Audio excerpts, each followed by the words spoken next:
Hello everyone. Today I'll discuss about English CC 507 Unit 2 Characteristics of the Age of Pope. Give an account of the social and political background of the age of Pope 1700 to 1745 with the closing years of William III and accession of Queen Anne. Some remarkable political and social changes began to the place in England, which influenced the development of literature during this period. The literature of this era was partly new and partly a continuance of that of the Restoration. The following political and social changes altered the pace of both life and literature during this period. Number 1. The rise of the political parties. Politically, the most important feature of the age was the rise of two political parties, the Whigs and the Tories. Their political opinions and programs were sharply divided. The Whig party stood for the preeminence of personal freedom, and the Tory party supported the view of royal divine right. The Tories, who mostly belonged to the landed classes, objected to the foreign wars because they had to pay taxes to prolong it, while the Whigs, containing largely of the trading classes, favored the continuance of war as it contributed to their prosperity. In order to propagate their ideologies and programs, both the political parties felt the necessity of utilizing the services of literary men, and the politicians bribed the authors to join one or the other of political camps. The politicians often took the authors into their confidence. Consequently, most men of letters show a strong political bias. The Whig and the Tory leaders enlisted on their sides the best poets and prose writers who fiercely satirized and unduly praised them under names thinly disguised. This period was an age of unbridled slander. It was, with a few exceptions, a party literature. Literature was honored not for itself but for the sake of the party.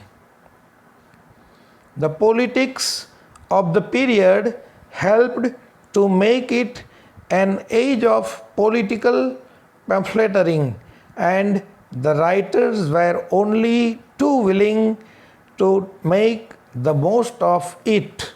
In order to get mastery in political struggle, both parties issued a large number of periodicals which were the mouthpiece of their political opinions. The rise of periodical writing allowed great scope to the talent of prose writers of that time and helped the development of prose. Hence, we find in this age the rise of the political essay and journalism, which required neat, lucid, clear and simple prose style.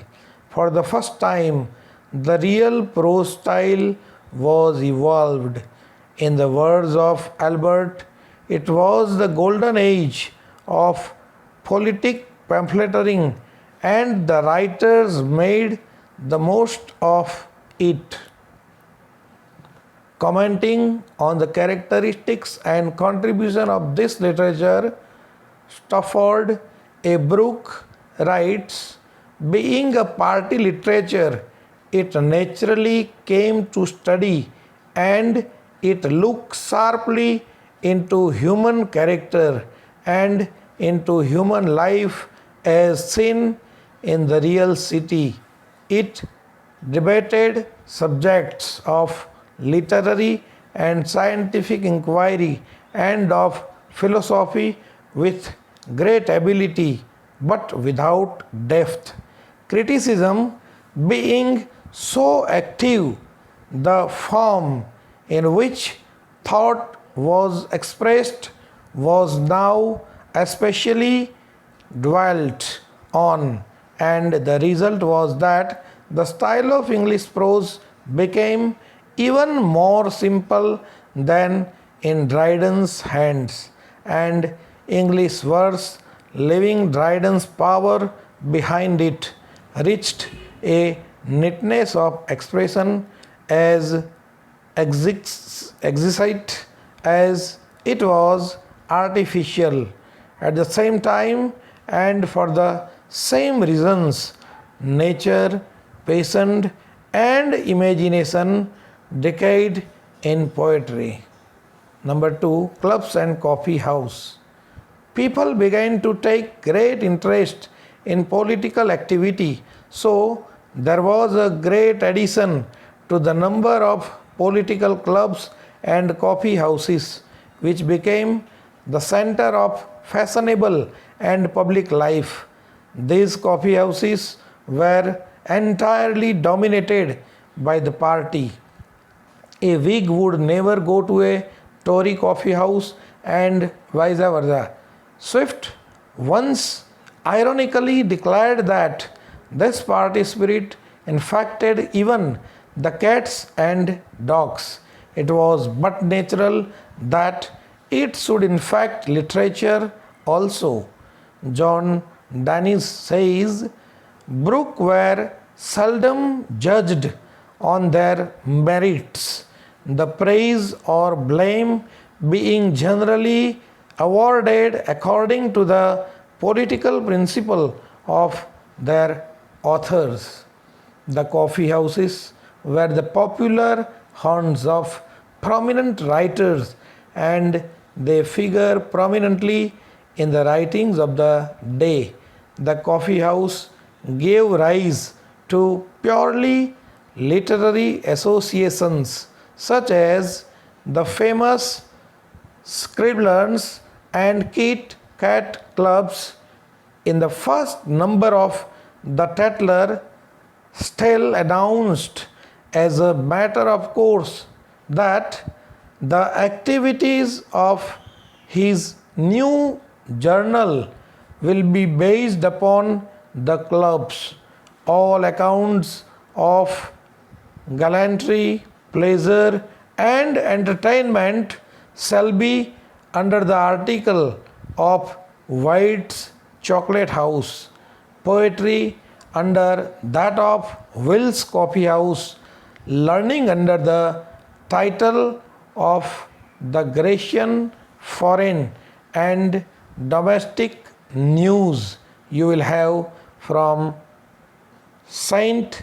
James's Clubhouse.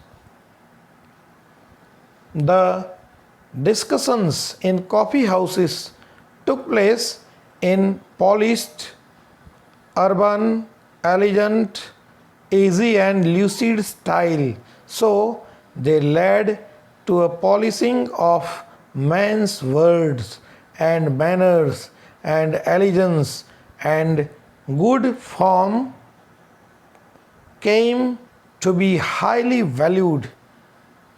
Urbanity, polish, refinement, elegance, lucidity, and matter of factness become became the well recognized qualities of style both in prose and poetry. Number 3, the new publishing house. The rising interest in politics coupled with the decline of drama resulted in a remarkable increase in the size of the reading public. Consequently, a large number of men alike, Edmund Currell, Jacob Thomson, John Dunton, etc., took interest in publishing translation, adaptations, and other popular works of the time. They became the forerunners of modern publishing house. They employed hack writers of the period who lived in miserable halls in Grub Street. Number 4, the rise of the middle class and the new morality.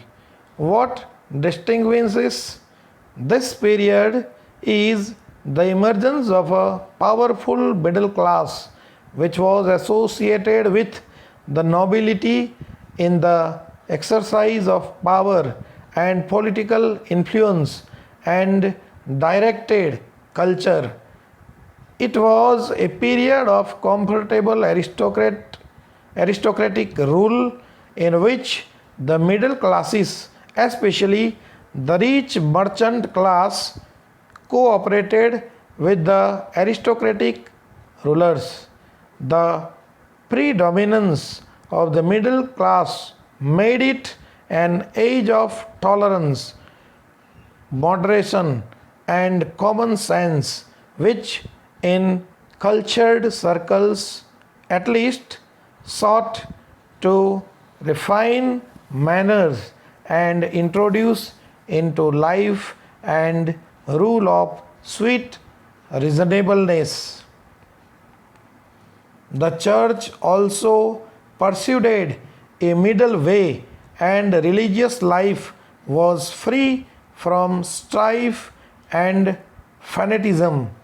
Albert remarks, this middle way of control and reason and the distrust of enthusiasm are faithfully reflected in the literature of the period. The powerful dominance of the middle classes led to moral regeneration in the 18th century. Middle class people, says Kazemian, requires to live in a moralizing atmosphere, if not in an atmosphere of unblemished purity, in order to be at peace with conscience and feel secure from divine retribution. The 18th century witnessed a resolute attempt in the direction of moral regeneration. The people were fast growing sick of the outrageous license which in fashionable circles had followed the return of the Stuarts. People had begun once more to insist upon those basic decencies of life and moral considerations which the preceding generation had treated with utter contempt. They were equally hostile to Puritan fanaticism and religious zeal. Their ideal of morality was rational, sane, and balanced. It was devoid of the high passion or the spiritual fervor of the Elizabethan age. Hudson remarks, the desire for improvement is a marked feature of not a little of the literature of this half century, and especially the literature which emanated from middle class writers who were, of course, most strongly influenced by moral considerations. Besides, William III and Queen Anne were serve moralists. Addison, in an early number of The Spectator, puts the new tone in writing in his own admirable way. I shall endure to enliven morality with wit and wit morality. Thank you.